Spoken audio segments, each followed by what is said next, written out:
The Night Lords were never traitors. They were something far more inconvenient. They were the truth the Imperium refused to live with. And when that truth became unbearable, they were abandoned, condemned, and finally rewritten as monsters so the lie could survive.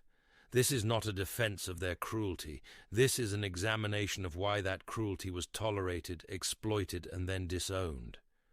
Because the Night Lords did not fall in the way the other Traitor Legions fell. They did not kneel. They did not worship. They did not believe. They were discarded. And that distinction matters.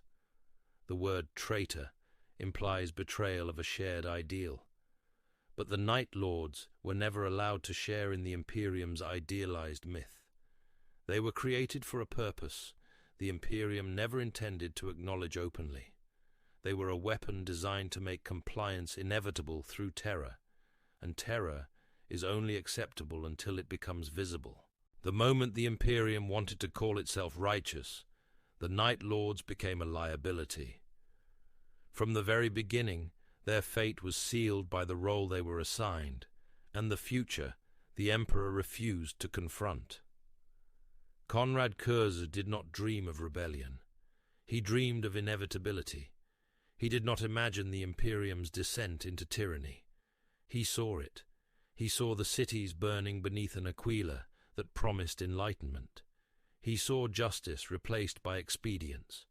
He saw fear become the primary language of rule, and unlike his brothers, Curze was never allowed the comfort of ignorance. His visions were not symbolic. They were precise. They showed outcomes, not possibilities. The Emperor knew this. That is the most damning part. He knew Curze's foresight was real, because he shared it in a lesser, more controlled form. And instead of guiding Curze, instead of anchoring him, the Emperor used him. The Night Lords were unleashed upon worlds already marked for compliance. They were sent where diplomacy had failed, where resistance needed to be crushed, not merely militarily, but psychologically. Their purpose was not conquest. It was demonstration. They were the legion you sent to make an example that would echo for generations. The flayed corpses, the public executions, the cities pacified not by garrison, but by memory. This was not excess.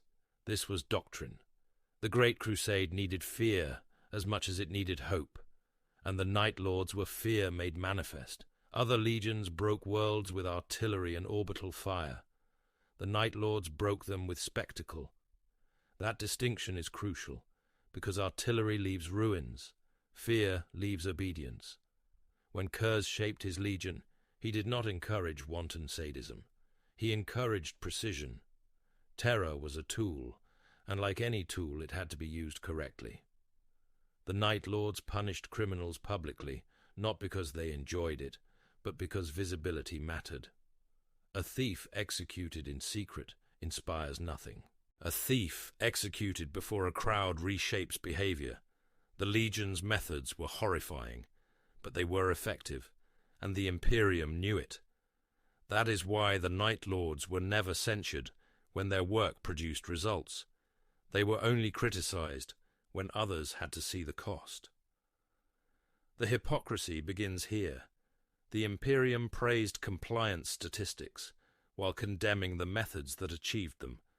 It celebrated legions whose body counts were hidden behind words like collateral damage, while recoiling from the Night Lords because their violence was honest. It could not be abstracted. It could not be buried in reports. It was seen. Curze understood this contradiction long before the heresy. He understood that the Imperium did not want justice. It wanted obedience, and it wanted to believe those two things were the same. His visions showed him a future where the Imperium would rule through fear, while denying that fear had any place in its ideology. That was the moment Curze broke. Not because he was wrong, but because he was right and alone. His legion felt that isolation acutely. The Night Lords were rarely celebrated. They were rarely reinforced. They were spoken of with discomfort by their cousins. They were the legion you thanked quietly and forgot deliberately. This abandonment was not emotional. It was systemic.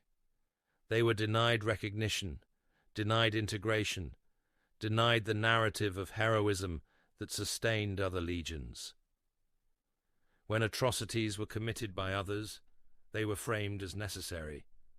When atrocities were committed by the Night Lords, they were framed as excess. The difference was not scale, it was honesty. This is why the Night Lords never truly belonged to the Imperium's myth. Curze did not preach rebellion. He did not preach chaos. He preached consequence. He believed that fear could create a more stable society than false ideals. And the tragedy is that in the short term, he was correct. Many worlds pacified by the Night Lords remained compliant long after other legions moved on. But the Imperium could not accept the implication: if fear works better than virtue, then the Imperium's claim to moral superiority collapses. So Curze had to be wrong, and when he could not be proven wrong, he had to be destroyed. This is where the idea of madness becomes convenient. Curze is remembered as insane because it is easier than admitting he was lucid. His breakdowns were not delusions, they were despair. He watched the future unfold exactly as he had seen it. He watched himself become a monster in imperial history, not because of chaos, but because the Imperium needed a villain. He mutilated himself, not out of devotion to darkness, but out of self-loathing, born from inevitability. He believed his own damnation was necessary to validate the future he foresaw. If he became a monster, then the Imperium could claim it had been right all along. The Legion followed him, not because they worshipped his cruelty, but because they shared his abandonment. They were recruited from the worst strata of society. They were criminals, murderers, and broken things reforged into weapons. Other legions elevated their recruits. The Night Lords weaponized them. This was not an accident. It was design. A legion built from society's refuse would never be embraced by society's lie. And yet they served. They served until it became clear there was no place for them in the Imperium's future. This is the moment often mislabeled as betrayal. The Night Lords did not choose Horus because they believed in his cause. They chose him because the Imperium had already rejected them. Horus offered nothing noble. He offered honesty.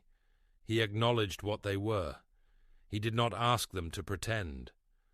The heresy was not their fall. It was their confirmation. The confirmation that there was no redemption waiting for them, no absolution, no reintegration. Once the Imperium declared them irredeemable, the Legion internalized it. When you are treated as a monster long enough, eventually you stop resisting the role. And here is where the distinction between the Night Lords and the other Traitor Legions becomes unavoidable. The Word-bearers fell because their faith was shattered and replaced. The World Eaters fell because their rage was given direction. The Death Guard fell because endurance became submission. The Thousand Suns fell because knowledge demanded a price. The Night Lords did not fall. They let go. They stopped pretending they were anything other than what the galaxy already believed them to be.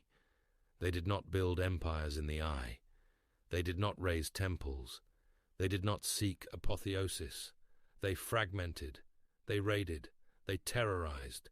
They became scavengers of fear because fear was the only currency the Imperium had ever allowed them to possess. This is why chaos never truly claimed them. Chaos offers meaning. The Night Lords had already rejected the idea that meaning existed. They did not believe in salvation, damnation, or transcendence. They believed in consequence. They believed the galaxy was cruel and that pretending otherwise only multiplied suffering. If you followed this argument so far, pause for a moment and consider this question and leave your answer in the comments without trying to soften it. If Konrad Curze was right about the Imperium's future, then were the Night Lords evil, or were they simply honest about what the Imperium truly was? There is no comfortable answer, and that discomfort is the point. After the heresy, the Night Lords became what history says they always were, but context matters. They were a legion without a home, without reinforcement, without a future. They were hunted by an Imperium eager to erase its own reflection. They were despised by chaos for their refusal to kneel. They existed in a void where survival meant embracing terror not as doctrine, but as identity. They flayed not to spread belief, but to remind the galaxy they still existed. They killed not to build a new order, but to punish the old one for its hypocrisy. This does not absolve them. Their atrocities are real. Their victims are real. But absolution was never the point. Tragedy was. The Night Lords are tragic because they represent what happens when an empire builds itself on violence and then pretends it was built on virtue. They are the cost of the Imperium's self-deception. They were needed, used, and discarded, and when they refused to vanish quietly, they were labeled traitors, so the narrative could remain intact. Konrad Curze did not die screaming curses at the Imperium. He died welcoming judgment.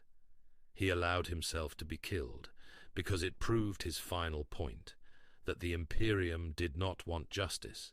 It wanted silence. His assassination was not an execution. It was confirmation. The Night Lords were never meant to be redeemed, because redemption would require the Imperium to admit it was wrong. And the Imperium does not survive by admitting fault. So the Night Lords remain ghosts. They haunt the edges of Imperial space, not as rebels with a cause, but as reminders.